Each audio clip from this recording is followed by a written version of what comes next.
Space X Starship 10 super heavy booster ప్రయోగం విజయవంతమైంది. Successful గా నింగిలోకి దూసుకెళ్లింది.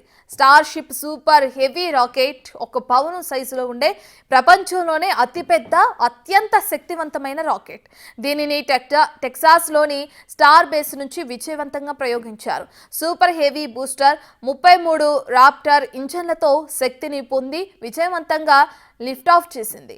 ఇక స్టార్ షిప్ రెండవ దశ నుంచి హాట్ స్టేజింగ్ టెక్నిక్ ద్వారా విడిపోయింది. బూస్టర్ ఒక ఇంజన్ను కోల్పోయినప్పటికీ గల్ఫ్ ఆఫ్ మెక్సికోలో నియంత్రిత అటు స్లాష్ డౌన్ చేయగలిగింది.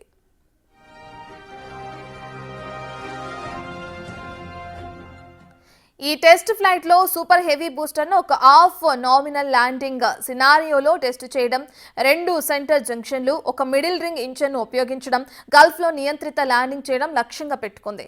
ఇక star ship 8 star link simulator satellite ను విడుదల చేయడం, ఒక రాప్టర్ ఇంజన్ ను స్పేస్ లో రిలైట్ చేయడం, ఇక ఇండియన్ ఓషన్ లో నియంత్రిత ఫ్లాష్ డౌన్ చేయడంను లక్ష్యంగా పెట్టుకుంది.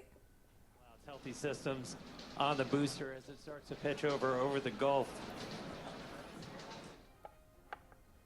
2025లో జరిగిన 3 టెస్ట్ ఫ్లైట్లు లక్ష్యాలను సాధించలేకపోయాయి. స్టార్ షిప్ లిఫ్ట్ ఆఫ్ అయిన తర్వాత 10 నిమిషాల్లోపు పేలిపోయింది. వాతావరణంలోకి తిరిగి ప్రవేశించినప్పుడు విచ్ఛిన్నమైంది. ఫ్లైట్ 10 వీటి కంటే మెరుగ్గా ఉండి విజయవంతమైంది.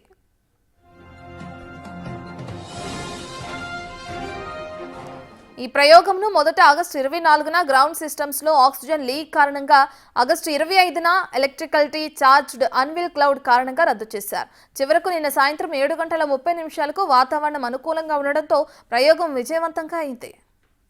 ఇక ఈ ఫ్లైట్ లో బూస్టర్ ను లాంచ్ టవర్ తో అటు చాప్ స్టిక్స్ క్యాచ్ చేయడానికి ప్రయత్నించలేదు. ఇక దానికి బదులుగా గల్ఫ్ లో స్ప్లాష్ డౌన్ ను ఎంచుకున్నారు. ఈ ప్రయోగం స్టార్ షిప్ ను భవిష్యత్తులో చంద్రుడు, మార్స్ మిషన్ల కోసం, ముఖ్యంగా నాసా యొక్క ఆర్టెమిస్ 3 మిషన్ కోసం సిద్ధం చేయడంలో ఒక ముఖ్యమైన దశ.